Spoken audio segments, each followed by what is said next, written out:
A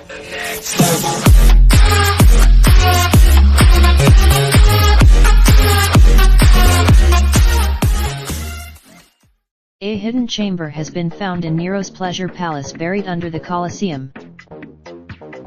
If you stroll through the neighborhood of the Colosseum in Rome today, you could easily think that the Colosseum dates to the origins of the Roman Republic or that it is the most impressive structure to occupy itself.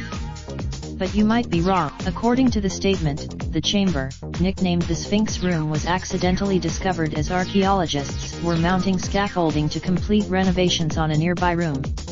Alfonsina Russo, director of the Archaeological Park of the Colosseum, noted in the press release that this chamber had remained in darkness for almost 20 centuries before it was unearthed.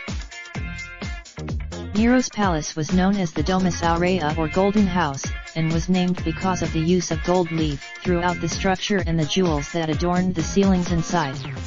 The palace was There are numerous innovations in the design of the building, but perhaps the most extraordinary was a mechanism, operated by slaves, that caused a domed ceiling to revolve and drop perfume and rose petals onto assembled party guests as they ate.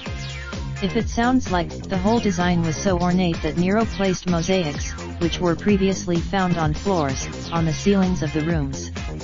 The technique would set the discovery of these new murals as Russo stated, can tell us something more about the cultural atmosphere of Nero's age.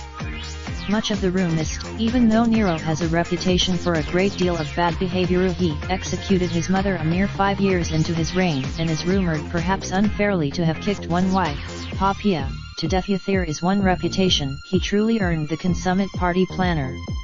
In 68 CE, after a revolt, Nero fled Rome and was declared a public enemy of the state. He committed suicide. Arguably, the most remarkable thing about this sprawling, decadent, and wildly over-the-top palace was that it included neither bedrooms, nor bathrooms. There wasn't even a